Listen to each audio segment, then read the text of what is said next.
नमस्कार। जागरूकता चैनल में आप सभी का एक बार फिर से स्वागत है। एक बार फिर से हम नई शुरुआत करते हैं। काफ़ी दिनों बाद ये व्लॉग बना रहा हूँ। तो हमारा जो चैनल है जागरूकता, जिसका एम है art of living. Art of living में हम सब जानते हैं कि ज़िंदगी को अच्छा जीना, ज़िंदगी को खुशहाल बनाना, अच्छे से अच्छे जीवन हम कैसे जी सकते हैं, यही आर्ट ऑफ लिविंग का कार्य होता है। और आर्ट ऑफ लिविंग में सबसे ज़रूरी जो है, जो हमने चैनल का नाम रखा है जागरूकता। जागरूक का मतलब है कि हमें जागरूक होना है। किसके प्रति जागरूक होना है? अपनी लाइफ को बेहतर बनाने के प्रति, ईश्वर के प्रति, अपने कर्म को ठीक करने के प्रति।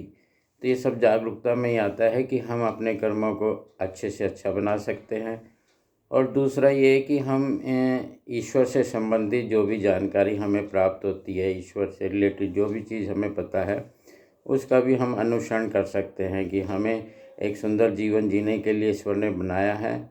और इस जीवन को कैसे सुंदर बनाना है, इसी पर आज हम चर्चा कर रहे हैं, इसी पर आज हम कार्य करेंगे। तो जीवन को सुंदर बनाने के लिए सबसे ज़रूरी जो होता है वो होता है ज्ञान। अगर हमारे पास ज्ञान है तो हम जीवन को सुंदर बना सकते हैं। अगर हमारे पास ज्ञान ही नहीं है, हमें यही नहीं पता कौन सा कर्म करना है, कौन सा नहीं करना, और कर्म को किस प्रकार से अच्छा रूप दिया जाए, इसी के लिए हम आज बताएंगे कि ये जो कार्य है करने के से पहले जो ज्ञान की ज़रूरत होती है।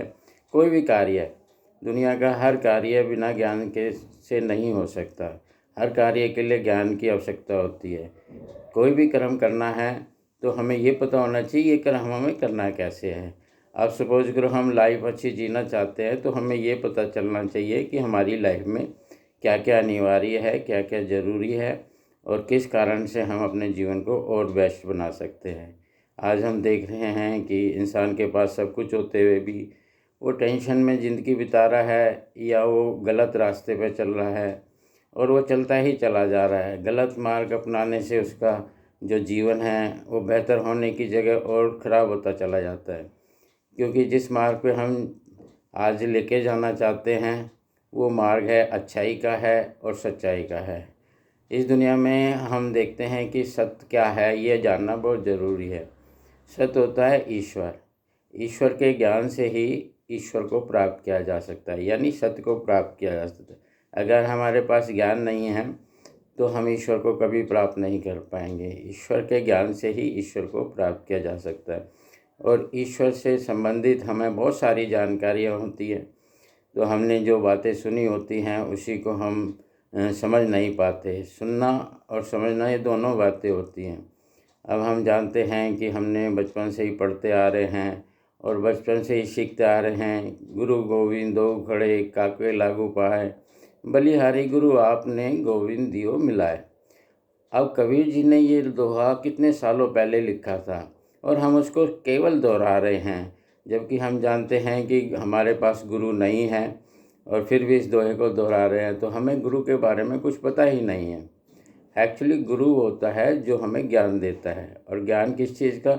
जो ईश्वर का ज्ञान दे उसे हम सद्गुरु कहते हैं, और जो हमें भौतिक ज्ञान दे उसे भौतिक गुरु कह सकते हैं। गुरु का जीवन में सबसे ऊंचा रुतबा इसलिए दिया जाता है क्योंकि गुरु के पास ज्ञान होता है, और ज्ञान ही जीवन को सुंदर बनाने में सक्षम होता है। और बिना ज्ञान के जब अगर हम जीना चाहते हैं तो एक हमारा जीवन बेहतर होने की बजाय और गंदा होता चला जाता है, ख़राब हो जाता है। तो हम सबसे ज़रूरी जो होता है ज्ञान। ज्ञान के लिए आज हम बात करेंगे कि ज्ञान लेना इंसान के लिए कितना ज़रूरी है। क्योंकि जिस चीज़ को हम प्राप्त करना चाहते हैं वो चीज़ बिना ज्ञान के प्राप्त नहीं हो सकती। भगवान श्री कृष्ण भी गीता में इस बात को दोहराते हैं कि अर्जुन को जो बता रहे हैं कि तू मुझे इन आँखों से नहीं देख सकता, मैं तुम्हें ज्ञान की आँखें देता हूँ जिससे तू मुझे असली स्वरूप में देख पाएगा।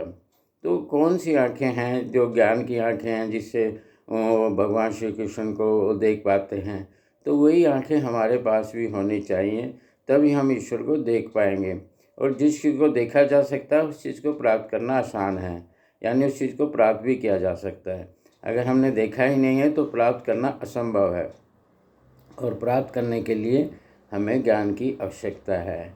और ज्ञान के लिए हमें ऐसे गुरु की आवश्यकता है जो हमें ईश्वर का ज्ञान दे दे, यानी वो आंखें दे दें जिससे मैं ईश्वर को देख पाऊँ। जब मैं अपनी आंखों से ईश्वर को देख पाऊँगा तभी मुझे भरोसा होगा, अदरवाइज मुझे भरोसा करने की भी आवश्यकता नहीं है। जब मुझे ईश्वर का ज्ञान प्राप्त होता है और मैं ईश्वर को देख पा रहा हूँ, तब मैं कह सकता हूँ कि जिसने भी मुझे ज्ञान दिया यही मेरे सद्गुरु हैं, क्योंकि इन्होंने मुझे जो ज्ञान दिया है वो बिल्कुल ठीक है, क्योंकि मैं ईश्वर को देख पा रहा हूँ, अपनी आंखों से देख पा रहा हूँ। जिस प्रकार से विवेकानंद जी थे तो वो भी बहुत सारे गुरुओं के पास गए, वो एक ही सवाल करते थे, वो कहते थे कि भाई मुझे गुरु बनाना है, पर मुझे नहीं समझ में आ रहा मुझे गुरु किसको बनाना है। मैं तो बस ये चाहता हूँ कि अगर किसी ने ईश्वर को देखा है, भगवान को देखा है अपनी आंखों से और वो मुझे दिखा दे तो मैं उसको गुरु बना लूँगा। तो इस तरह से वो जब तलाश करते हुए रामकृष्ण परमहंस जी के पास पहुँचे तो उन्होंने एक सवाल किया कि भाई मुझे ईश्वर के दर्शन करने हैं, क्या आप करा सकते हो? तो रामकृष्ण परमहंस जी ज्ञानी थे तो उन्होंने कहा हाँ बिल्कुल करा सकता हूँ।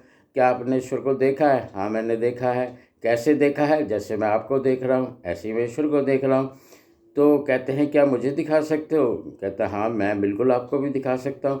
जब वो ईश्वर का ज्ञान उनको देते हैं और उन्हें ईश्वर के दर्शन हो जाते हैं विवेकानंद जी को, तब वो उनको अपना गुरु मान लेते हैं, क्योंकि गुरु मानना ही तब चाहिए जब मैं ईश्वर के दर्शन कर पाऊँ, ईश्वर को अपनी आंखों से देख पाऊँ। क्योंकि जब तक मुझे दर्शन नहीं होंगे तब तक मेरी सारी बातें अधूरी रह जाती हैं। तो आज हम बस इतना ही कहेंगे कि हमें सबसे ज़रूरी जो होता है ज्ञान होता है, ईश्वर के ज्ञान की प्राप्ति करें और ईश्वर का ज्ञान प्राप्त करने के बाद उस पर सोच विचार करें कि क्या ये ज्ञान ठीक है, क्या मुझे ईश्वर के दर्शन हो पा रहे हैं इस ज्ञान से। अगर हो जाते हैं तो समझ लेना चाहिए कि ये जो दर्शन है ये अति दुर्लभ है और सब इसको दर्शनों को नहीं करा पाते, केवल वही व्यक्ति दर्शन करा पाता है जिसके पास ज्ञान होता है। तो आज बस इतना ही। नमस्कार, धन्यवाद।